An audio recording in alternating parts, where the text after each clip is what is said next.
temos uma perguntinha aqui. Quais as limitações do light scattering? O que não pode usar no método? Excelente. Excelente. O que acontece? A filosofia que a gente tem do light scattering, como nós vamos ter um difusorzinho, só para explicar para vocês, a gente vai ter um sistema, depois que é separado na coluna do HPLC, etc., a entrada do detetor é um difusor de vidro, de quartzo, né? De quartzo, e eu vou trabalhar a temperatura de nebulização e a temperatura de evaporação. A princípio, né, eu tenho que utilizar a parte de fase móvel volátil, obrigatoriamente. A minha combinação tem que ser volátil, certo? Esse é o primeiro ponto. Então a gente tem algumas limitações com aditivos, né, e com fases não voláteis, tá? Uma das restrições que alguns manuais indicam, né, é o famoso e tradicional tampão fosfato. Tá?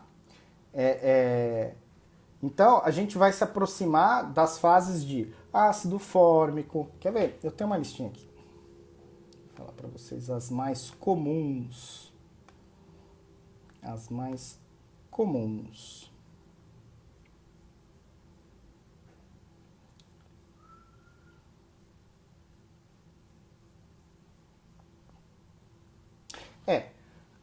Ácido fórmico, acetato de amônia, sais de amônia, exatamente os mesmos aditivos que a gente utiliza no massa, porque a gente precisa manter essa volatilidade, né? Acetonitrila, metanol, metanol. Então, a gente sempre tem que ter isso na cabeça, né?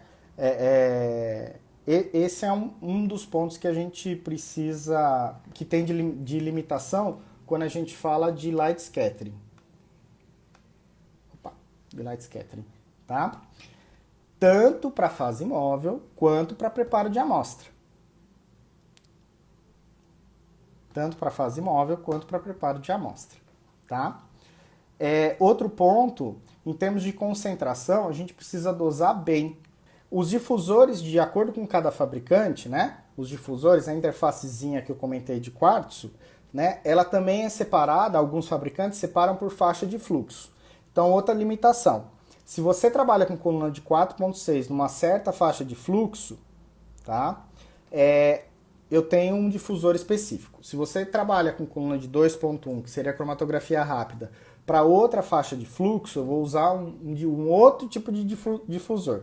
Porque a ideia nossa no light scattering é, com o mínimo possível de volume, eu consiga promover um vapor, tá? Então precisa tomar muito cuidado com isso também, né? Existem alguns equipamentos mais antigos que eles não têm essa interface. Hoje os mais novos, alguns vêm flexíveis. Sempre é bom você perguntar para o seu fornecedor se ele está com o difusor certinho, tá? Mas alguns antigos era separado por tipo de coluna, porque tinham aplicações que eles usavam colunas de 7.8, né, de diâmetro interno, tinham colunas que eles trabalhavam com 4.6 e 5 ponto alguma coisa, e agora a gente trabalha bastante com coluna de 2.1, né, de diâmetro interno. Então é muito interessante e muito importante a gente avaliar esse ponto. Essa é a outra limitação que a gente tem no light scattering, tá? Por quê? Porque isso vai impactar diretamente na resposta dos analitos. Então, se você vai fazer teor por esse detetor, é interessante você fazer uma avaliação prévia, porque ele satura muito fácil. Muito, muito, muito fácil, tá? Essas são algumas limitações que a gente tem aí do light scattering. Na sexta pergunta, aqui a gente teve, ó, qual a principal dificuldade nas análises por light scattering? Curva de calibração, né? É a faixa de trabalho. Então, no caso da curva de calibração, né, a gente já comentou, mas só relembrando, sempre reduza ao máximo possível a sua faixa de trabalho, quando a gente fala de curva de calibração no light scattering. Justamente porque se você expandir ou aumentar um pouquinho, você pode ter uma resposta logarítmica, tá? E aí eu preciso linearizar, enfim, eu preciso usar outros artifícios estatísticos. Sétima, qual a principal dificuldade nas análises por CAD? Aqui colocaram estabilização. Pode ser por escolha da fase móvel. Lembre-se, a interfacezinha que a gente tem no CAD, essa interface ela é de ipsilipse, compatibilidade de solvente, etc, etc, a uma PCI de um espectrômetro de massas. Tá? Se a gente está tendo algum probleminha de estabilização, é necessário a gente verificar isso. Vou aproveitar um gancho e comentar alguns pontos, né? Algumas experiências que a gente teve. Bom, quando você opta por um desses dois detectores, entendam que eles usam nitrogênio, né, para fazer toda a parte de nebulização, tá? E a gente não pode esquecer do gerador de nitrogênio, porque eles usam nitrogênio de verdade, certo?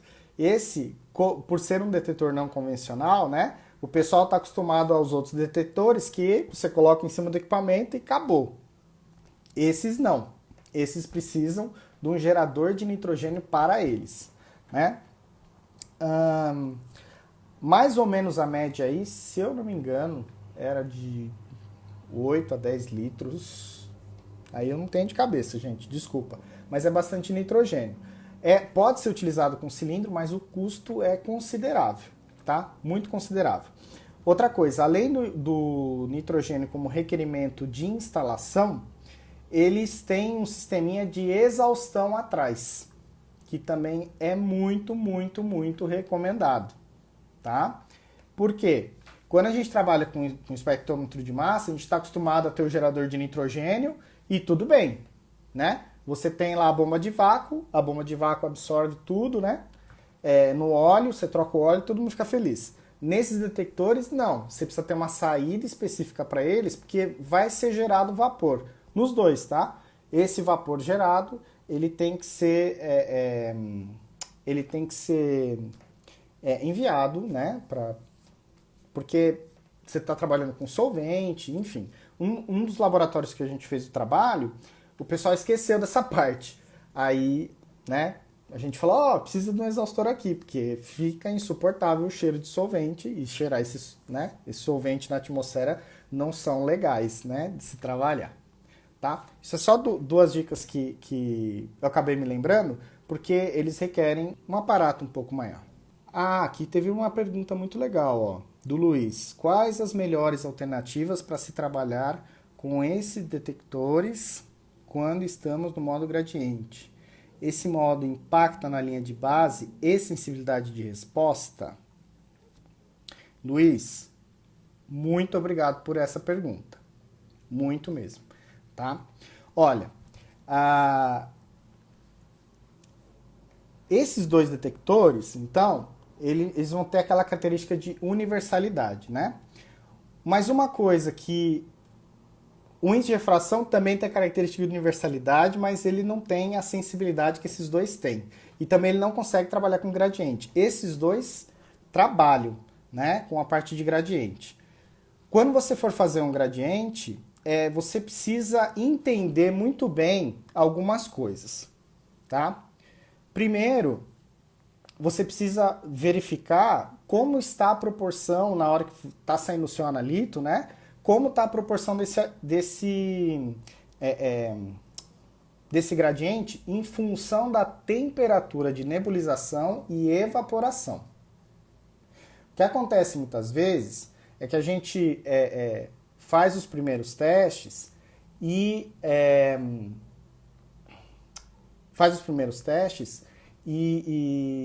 o gradiente está numa proporção que eu tô conseguindo secar, conseguindo nebulizar e evaporar a minha fase móvel. Depois de um tempo, a minha fase móvel muda a proporção e aí a minha linha de base começa a mudar.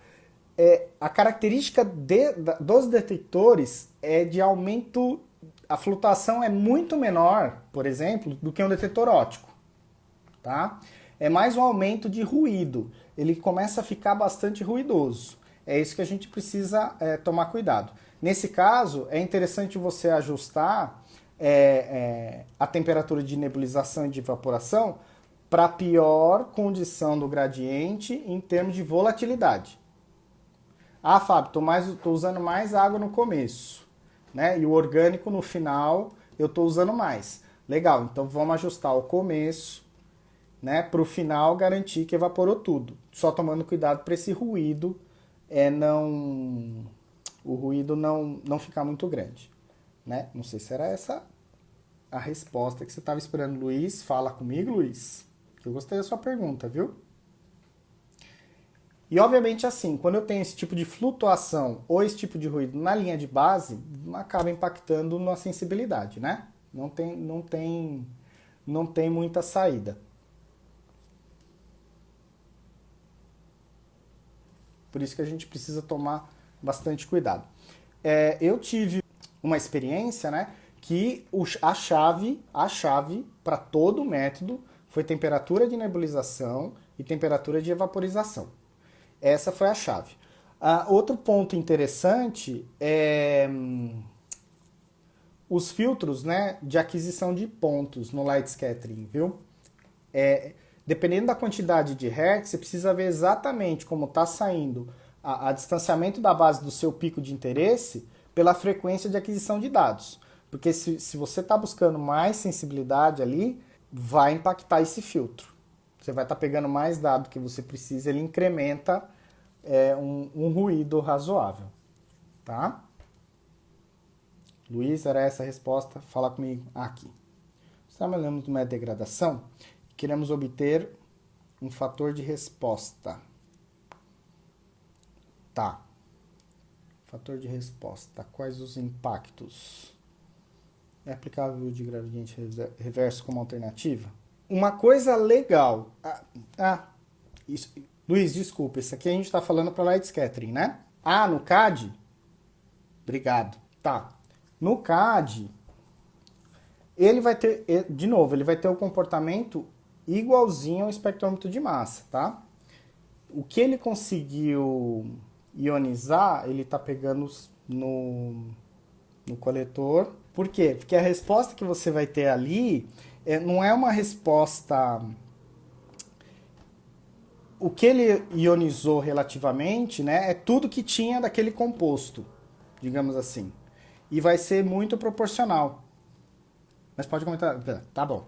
Então, voltando para o light scattering. O que acontece? Vamos lá. O light scattering ele tem uma resposta absoluta. Esse é o ponto, tá? Ele tem uma resposta absoluta. Então, se a quantidade de composto que você tem lá, ele vai ter a mesma resposta diferente do ultravioleta visível, que você precisa utilizar esses tipos de fatores, por exemplo, para corrigir. Cada composto vai ter uma absortividade no ultravioleta visível, certo? Vai ter composto que ele vai absorver de um jeito, outro composto que vai absorver de outro. Então, aí você cria os fatores de resposta, né? Para tentar, acho que é fator de resposta, né? Para tentar resolver esse problema, né? Entre um tenta normalizar, enfim, tem uma série de questões. O light scattering e o CAD, eles vão trabalhar mais ou menos. Quem teve na matéria de cromatografia, que viu a primeira vez a palavra cromatografia a gás, que nem eu, e trabalhou com um detetor chamado detetor de condutividade térmica, esses caras respondem igualzinho o condutividade térmica quando a gente fala de resposta, tá? Tanto um quanto o outro. Porque vai ser proporcional. Tudo bem? Tanto um quanto o outro. Então, assim, quando a gente fala de fator de resposta para esses caras, eu não vou ter divergência na resposta. Entendeu? Não sei se eu fui claro. Porque todo composto ele vai responder da mesma forma no espalhamento de luz na fotomultiplicadora e todo composto ionizado também vai responder da mesma forma. Eu não vou ter...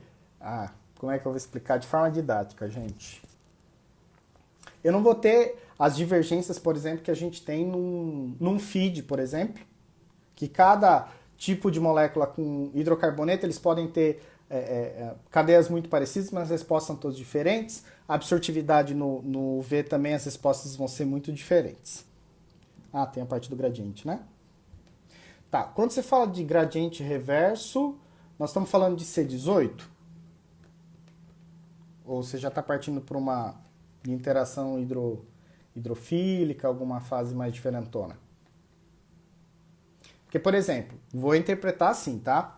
Quando você fala de gradiente reverso, eu estou saindo do orgânico e indo para o aquoso, numa fase reversa, numa coluna C18. Aí a gente tem que assumir algumas premissas aqui.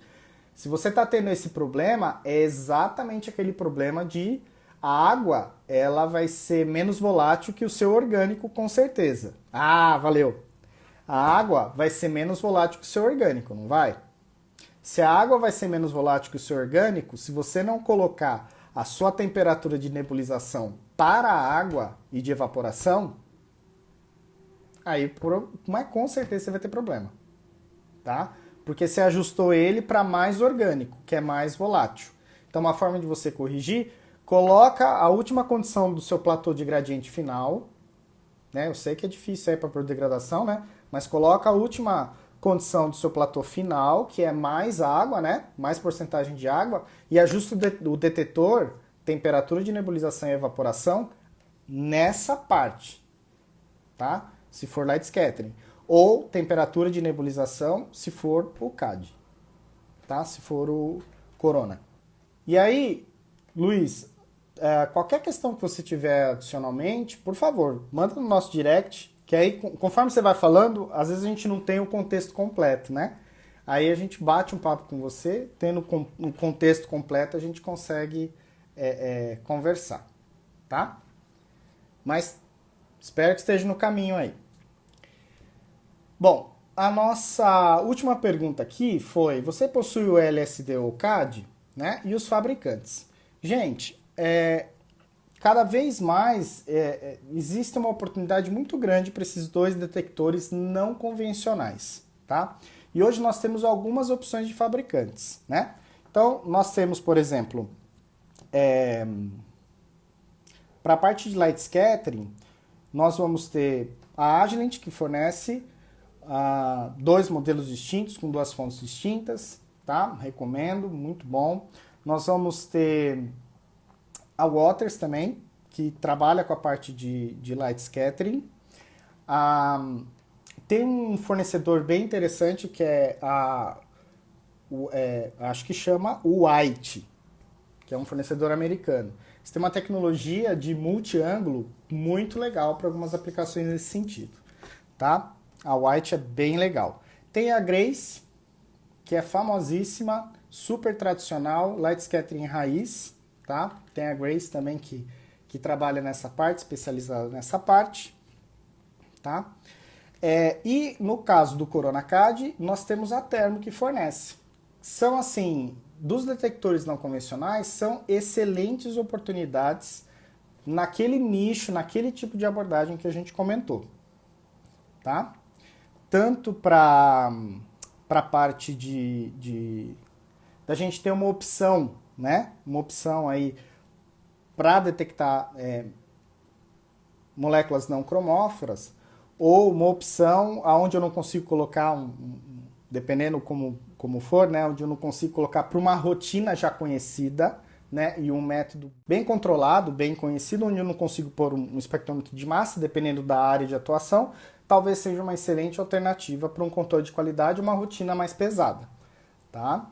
Onde requer menos, não vou dizer habilidade, mas requer menos tempo do analista para avaliar os dados, tá? Então hoje nós temos essas oportunidades dentro do mercado, tá? Pessoal, queria agradecer muito a presença de vocês. Novamente, teve alguma questão, não conseguiu colocar aqui na live, algum assunto que a gente tentou abordar aqui, que a gente conversou e você não teve a resposta, manda pra gente no direct. Vocês nunca vão ficar sem resposta. Esse tema aqui é bem específico, né? Tanto esses detectores não convencionais aí, a gente caminhando vê algumas aplicações, tal, o pessoal ainda fica com o pé atrás, mas ainda é uma excelente oportunidade de trabalhar na rotina. A gente só precisa ajustar o tipo de abordagem que a gente faz com eles. Um abração para todo mundo. Tchau, tchau, viu?